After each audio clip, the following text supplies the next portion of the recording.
Fala pessoal, bom dia! Vamos lá para mais um giro de mercado e hoje, dia 4 de agosto, né, sexta-feira, dia de payroll, o principal indicador do mercado de trabalho norte-americano, certo? Esse indicador ele vai fechar o quebra-cabeça da semana em relação ao mercado de trabalho. Vamos só recapitular a semana. Nós tivemos o JOLTS, né, o JOLTS lá nos Estados Unidos, nós tivemos o ADP, nós tivemos os pedidos iniciais de seguro-desemprego que sai toda quinta-feira e hoje nós temos o payroll, que é o principal indicador do mercado de trabalho. O payroll sai toda primeira sexta-feira de cada mês, beleza? Ali a gente vai ver a taxa de desocupação e vamos ver também o ganho médio por hora, se está subindo ou se está se mantendo ou se caiu, certo?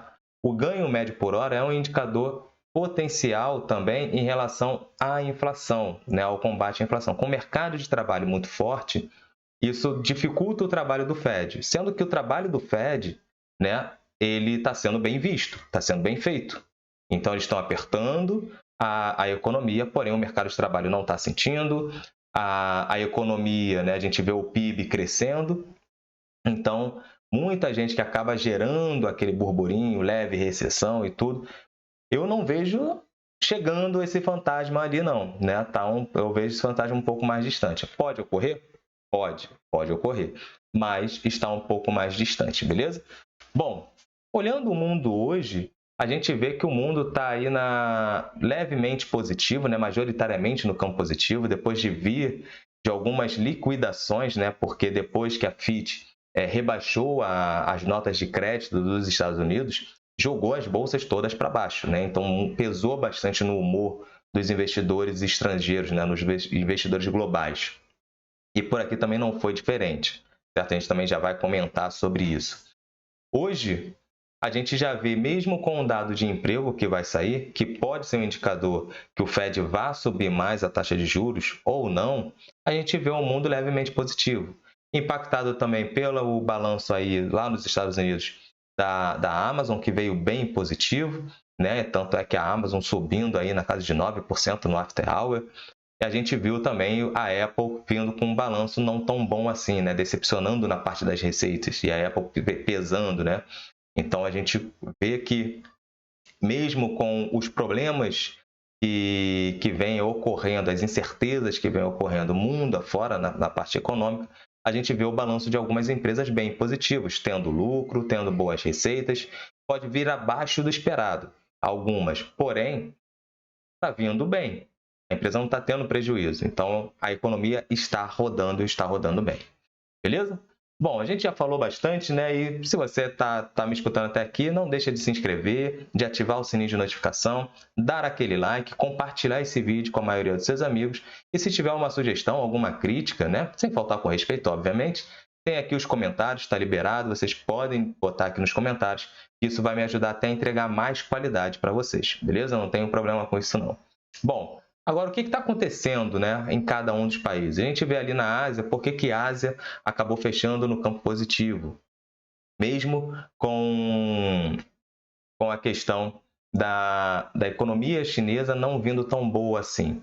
O PBOC comunicou que vai ser um pouco mais flexível, né? Usar um pouco mais das ferramentas da política monetária para poder aquecer a economia. Então, esse tipo de estímulo, né, que o mercado gostaria também de escutar, de ter acesso a escutar. Então, um dos pontos que ele falou que tende a trazer seria o corte dos compulsórios. Não sabe ainda quanto, né? Pelo menos ainda não vi aqui o quanto seria o corte dos compulsórios. O compulsório, né, é uma das ferramentas que o Banco Central ele acaba ajudando a prover mais liquidez no mercado, jogar mais dinheiro para o mercado.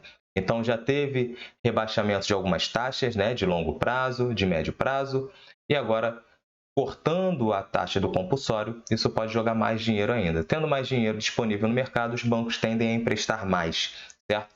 O que acontece? O que seria o compulsório? O compulsório é basicamente um caixa, né, que os bancos centrais têm no mundo todo e que todos os bancos, todos os depósitos que entram, eles precisam depositar parte desses depósitos nesses caixas, nessas caixinhas, certo?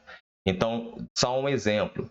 Digamos que a taxa do compulsório esteja a 10%, ou seja, entrou R$ 1 trilhão no banco, o banco vai pegar 10% desse 1 trilhão, né, e vai colocar ali no compulsório, certo? Então, ele vai poder emprestar 90%, 900 bilhões ele vai poder emprestar. Agora, a taxa do compulsório foi para 50%, entrou 1 trilhão, 500 bi vão entrar no compulsório e ele só vai poder emprestar 500 bi, ou seja, ele tem menos dinheiro para emprestar. Então, quando o Banco Central corta o compulsório, é uma ferramenta de política expansionista. Isso é positivo, porque joga mais dinheiro para dentro da economia, beleza? Então, só para vocês entenderem o que seria, o que o corte do compulsório pode impactar numa economia. Bom, olhando na Europa, a Europa muito impactada, né? A Europa está praticamente andando junto com os Estados Unidos. Se os Estados Unidos caem, a Europa cai. Por quê? Né? Não tem muitos motivadores ali. O Banco Central Europeu está seguindo os passos do Fed, o BOE também está seguindo os passos do Fed, só que lá a economia não está tão resiliente quanto nos Estados Unidos. A gente vê as atividades econômicas cedendo muito mais, a gente viu aí os PMIs que saíram, a gente viu a questão do PIB também que saiu, a gente não vê, o mercado de trabalho também não está tão resiliente assim, então lá na Europa está até um cenário mais negativo, vamos botar assim em termos econômicos, muito mais incertos, certo? Beleza? Certo não. Então, a Europa está praticamente seguindo ali os Estados Unidos, está aguardando os dados de payroll, assim como todo mundo vai aguardar, para entender se o Banco Central norte-americano tende a subir mais a taxa de juros ou não.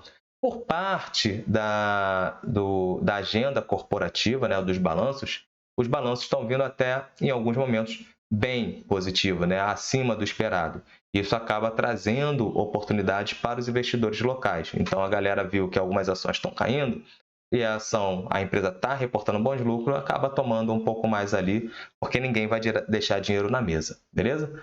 Bom, olhando aqui os Estados Unidos também tendenciando uma abertura positiva, a Amazon saltando aí no after hour depois de reportar o seu balanço, saltando 9%, isso acaba trazendo um pouco mais o futuro Nasdaq para cima, e o futuro Nasdaq acaba pesando bastante também no S&P, certo? As Big Techs norte-americanas, a Nasdaq é a bolsa de tecnologia, e o setor de tecnologia pesa bastante no futuro S&P, que são as 500 maiores empresas, certo? Então, quando o Nasdaq sobe forte, isso acaba impulsionando também o S&P, tem um impacto muito grande um no outro. O Nasdaq no S&P, o S&P nem tanto no Nasdaq. Agora, o Dow Jones já não tem, né? O Dow Jones são as 30 empresas, né? O do Dow Jones é mais restrito ali, não tem tanta, é mais industrial, vamos botar dessa forma, certo? Bom, olhando aqui agora, vamos para o nosso Ibovão da Massa, que o Ibovão da Massa, a galera já estava até achando, né, ali, pô, agora Campos Neto cortou taxa de juros, né, 50 base points, foi o voto de Minerva, é um cara bastante técnico, então agora Ibovespa 135 mil pontos. Só que ontem nós tivemos aí o Ibovespa levemente negativo, né, cedendo 0,23%, fechando ali em 120.585 pontos. E a galera pergunta o seguinte, ué, mas a bolsa não tinha que subir? Exatamente. A bolsa vai subir, né? Tem cenário para subir? Tem cenário para subir. Mas não quer dizer que ela vai subir logo em seguida da divulgação do resultado, da divulgação do corte da taxa de juros. Então, tem ajustes a se fazer, né? Tem ajustes a se fazer. Lembre-se que eu sempre falo para a galera do longo prazo que no curto prazo a bolsa ela é muito errática. Ela fica num sobe e desce ali. Porém, quando você olha num zoom out, né, bota num horizonte, num período maior, vamos botar dessa forma, você vê a tendência muito mais certinha. Eu vou botar um gráfico ali para vocês vão entender o que eu estou falando, beleza? Bom, ontem o nosso Ibovão da Massa que deveria subir para muita gente, acabou não subindo, né? Cedendo aí, ficou levemente no campo negativo. Deixa eu botar aqui para vocês. Pronto. Já arrumei a minha bagunça. O candle no diário não é um candle muito bonito, né? É um candle que sugere aí até mesmo uma correção.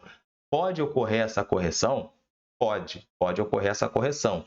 Até porque tem muito player ainda que não está posicionado em bolsa, né? Tem muitos fundos, né? Muitos institucionais no Brasil que não estão posicionados em bolsa. Então, a galera não é boba, né? Essa galera pode sim trabalhar vendido em algumas ações, forçar um pouco mais a liquidação, fazer uma rotação entre os setores, por exemplo, porque alguns não estavam posicionados tão fortemente em alguns setores, esperando um corte da taxa de juros, esperando uma clareza maior em relação ao fiscal, porque o fiscal ele pesa ainda, né? Então, essas questões fiscais ainda pesam na cabeça do investidor, porque a gente precisa ver como é que vai ficar a LDO, como é que vai ficar o orçamento de 2024.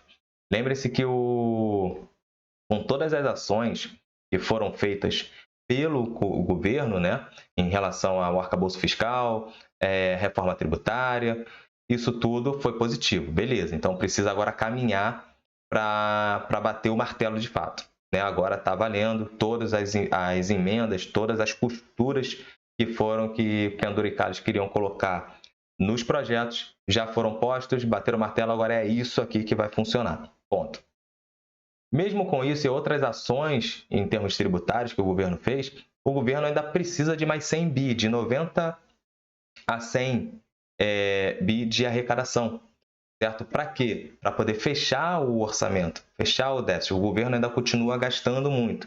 Então, se não chegar até um ponto X de arrecadação, na meta de arrecadação, o gatilho para subir as dívidas, né, as despesas, ela reduz. E é um governo que tem bastante programas, bastante projetos para pagar. Beleza? Então, isso ainda pesa porque tem aí uma nebulosidade em relação a como vai ficar o fiscal no final desse ano e também o que está projetado para o ano que vem. Certo? A gente precisa entender como é que vai ficar o orçamento de 2024. Bom, olhando aqui o Ibovespa abril, chegou a fazer altas, né? Fechou ali, fez máxima em 122.600 pontos e acabou fechando aí em 120.500, né? Fez uma mínima ali em 120.300, mas ainda não perdendo os 120 mil pontos. Então, ainda não vejo pânico algum, certo? Isso aqui a gente está olhando no diário. Olhando no diário, a gente vê a bolsa não sobe e desce, porém, vindo numa tendência positiva, correto? Vamos pegar daqui para cá, por exemplo. Vem uma tendência positiva, uma linha inclinada para cima, uma LTA. Quando a gente olha, por exemplo, no semanal, aquele sobe e desce já é muito mais sutil. Quando a gente olha assim, fala, caraca, a bolsa aqui, ó, desse período para cá, a bolsa só subiu, não caiu. Mas quando a gente olha por dentro, no diário, olha quantos sobe e desce tiveram. Entendeu? Tivemos alguns recuos. Então, por isso que eu falo que no curto prazo, quando você olha, no curto prazo é muito errático. Se eu jogar, então, nos 60 minutos, por exemplo, fica pior ainda. Olha a queda que teve aqui, entendeu? Esse é o ponto. Por isso que eu falo, galera do longo prazo, entenda que você tem que olhar para um período mais longo. Entenda isso. E quando a gente olha aqui no mensal, a gente vê que a bolsa ainda não saiu do seu caixote. Continua na sua lateralização. Está na ponta alta do caixote, né? Está na ponta alta dessa lateralização? Tá na ponta alta. Está fazendo um candle aqui de queda, por exemplo, para esse mês? Está fazendo um candle de queda para esse mês, de uma correção. Mas é natural depois você ter aqui 1, 2, 3, 4 meses praticamente de alta. 4 meses a bolsa vindo num campo positivo aí, subindo 22%. Beleza? Então, essas são as formas que você pode analisar e melhorar a questão e preparar o seu psicológico, na verdade, para que você não venha a tomar tantos traumas quando tem um sobe e desce da bolsa. Bom, olhando aqui, nós tivemos Vale no campo positivo, nós tivemos Petro no campo positivo, E nós temos alguns dados aqui, separei hoje aqui algumas empresas, né? A Petrobras teve a sua divulgação de balanço ontem, né? Registrou um lucro líquido de 28 bilhões no segundo trimestre, uma queda de 47%, né, na comparação anual. O EBITDA é 56 bilhões, um recuo de 42%, em relação ao mesmo período do ano anterior. O que acontece? A preocupação da saída do PPI, né, da paridade de preços internacionais, vamos botar dessa forma, PPI, isso preocupa os investidores porque tem um descolamento em relação ao quanto deveria ser o preço, né, o custo que a Petrobras está pagando, né, está comprando para os derivados para poder vender o seu combustível aqui, versus o preço que está vendendo. Então, isso preocupa porque isso pode impactar negativamente no balanço da Petrobras. Porém, a empresa não teve prejuízo ainda, só teve um lucro menor. Um lucro menor, uma receita, um EBITDA menor. Então, isso acaba preocupando os investidores. Pode ser que a ação venha a cair? Pode, mas logo em seguida desse balanço que veio negativo, né? Olhando em termos de queda de performance, nós tivemos aí a Petrobras divulgando que vai pagar quase que 15 bilhões em dividendos, né? 14,8 bilhões em dividendos, 1,15, 1,1493, né? 1,15 por ação em duas parcelas, e as ações ficam ex-dividendos a partir do dia 22 de agosto, beleza? Nós tivemos CEMIG também tendo lucro líquido de 1,2 bilhões, né, no segundo TRI, contra 49 milhões, né, no ano anterior. Então, subindo aí o EBITDA ajustado em 3,8, a receita líquida aumentando 7,39, 38, e nós tivemos também o nosso Bradescão da Massa, Bradesco que foi pior, né? Bradescão da Massa, nós tivemos aí um lucro líquido recorrente de 4,5 bilhões, mais uma baixa de 35% na comparação anual, né? O PDD expandido, PDD é a provisão de devedores duvidosos do Bradesco, ele somou 10 bilhões de reais, uma alta de 94% em relação ao mesmo período do ano anterior. O PDD ele entra como uma despesa, né? Você pega parte do seu caixa, do seu dinheiro, e você coloca numa conta para futuros devedores duvidosos, né? Para inadimplência, né? Para poder cobrir as inadimplências. Isso entra como despesa, isso baixa o seu lucro. Então, quando a gente vê o lucro do Bradesco caindo, é porque ele está entendendo que tem um risco muito alto em relação à inadimplência, então ele está separando um caixa maior, né? Uma conta maior de PDD. Então, uma alta aí quase dobrou o PDD em relação ao mesmo período do ano anterior. Os ativos, eles foram para 1,8 trilhões, avanço de 7,2%, foi bom, foi positivo. E a carteira de crédito fechando aí em 868 bilhões de reais, uma alta praticamente em linha, né? 1,6% aí de alta em um ano. O índice de Basileia é de 15,5%, 15,5% no trimestre, uma baixa de 0,1 ponto percentual, e o ROI é de 11% aí, uma baixa de 7 pontos percentuais em relação ao mesmo período do ano anterior. Beleza? Tem outros balanços aqui que eu deixei, depois não deixa de entrar lá no canal do Telegram da Cashwise para poder pegar o relatório do giro de mercado que está ali para você poder ler e acompanhar de fato o que está acontecendo no mundo. Beleza? Está tudo ali escrito para vocês e tem o balanço de outras empresas. Bom, olhando o que tem para hoje, nós tivemos aí a balança... Nós tivemos a balança comercial lá na Alemanha, então subindo, né, veio acima do anterior e acima do consenso, 18,7 bilhões de euros. O consenso era 15 bi e o anterior era 14,6 bi. Né? Nós tivemos também a decisão da taxa de juros lá no BOE. Né? Calma aí. Tá falando de hoje. Deu algum chabu aqui. Pelo amor de Deus, eu olhei e falei, calma aí, eu estou errado, muito errado. Vamos lá. Né? Hoje, a menina dos olhos é o payroll, né? Que vai sair ali às 9h30 da manhã. Nós temos a taxa de desocupação, né? Lá dos Estados Unidos, que projeta-se, né? O mercado espera que venha em linha, né? Mantendo a mesma coisa do anterior, 3,6%. É um pleno emprego, né? Vamos colocar dessa forma, pelo mercado de trabalho norte-americano, é um pleno emprego. E um outro ponto que a gente precisa olhar é a remuneração média por hora, né? Tanto a mensal quanto a anual. O que quer dizer isso aqui? O mercado está esperando uma redução uma leve redução no ganho médio por hora, ou seja, que a receita do trabalhador caia um pouco mais. Menos dinheiro na mão do trabalhador, menos dinheiro que ele vai usar para consumir. Isso acaba trabalhando de uma forma positiva para controle da inflação.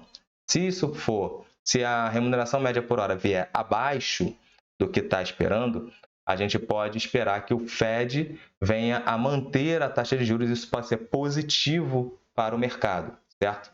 O ruim lá para os trabalhadores pode ser bom para o mercado, para a economia como um todo, porque o Fed tende a apertar menos ainda a economia, né? a sua taxa, a sua política monetária. Então, a gente está naquele ponto que o ruim é bom, certo? Então, a gente pode ter bolsas positivas se vier um mercado de trabalho sofrendo um pouco mais. Beleza? Pô, mas vamos lutar, vamos torcer para que venha ruim, torcer para a infelicidade dos outros? Ninguém está torcendo por nada, só estou mencionando fatos e dados. Se os dados vierem ruins, isso é positivo para a economia, porque tem uma inflação muito alta. Ou é isso, ou subir taxa de juros, ou uma coisa ou outra. Se subir taxa de juros, restringe um pouco mais. Não adianta o cara ganhar mais dinheiro, porque o dinheiro dele vai acabar valendo um pouco menos, beleza? Porque a inflação ela acaba corroendo o poder de compra. Então, o Banco Central precisa trabalhar dessa maneira. Então, esses são os dois pontos do payroll que a gente precisa olhar, beleza? Taxa de desocupação e a remuneração média por hora. Show? Não deixem de olhar isso. Bom, sem a gente alongar muito mais, esses são os recados de hoje. Então, hoje todo mundo vai ficar olhando os dados de emprego norte-americano, né? Aqui no nosso Ibovão da Massa, vamos entender como o mercado vai digerir essa série de balanços. Foram bastante empresas que lançaram seus balanços ontem. Petrobras pode tomar um rumo hoje. O Banco Bradesco vai tomar também um rumo. Tem alguns bancos que já estão começando a trabalhar a questão das suas taxas de juros. Uma série de casas já começam a dar recomendações de compras de diversos ativos, de diversas ações. Então, isso pode movimentar o Ibovespa numa sexta-feira, ainda mais que o mundo todo está levemente positivo. Esse humor pode mudar e ganhar mais força. Se o mundo vier para aumentar a sua alta, né, o seu bom humor para o risco, isso pode também ajudar o nosso Ibovão da Massa a ter uma alta numa sexta-feira, beleza? Mas fiquem tranquilos, muita calma, você do longo prazo tem bastante oportunidade, não deixe de aproveitar essas oportunidades, e você do curto prazo opere, na minha visão, quando sair o dado. Depois que sair o dado, você vai lá e opera, né, o dólar ou o índice. Antes disso, fica calminho aí, sem a mão no teclado, senta na mão para você não fazer besteira, beleza? Forte abraço, pessoal, um excelente final de semana e até segunda-feira com mais giros de mercado. Valeu!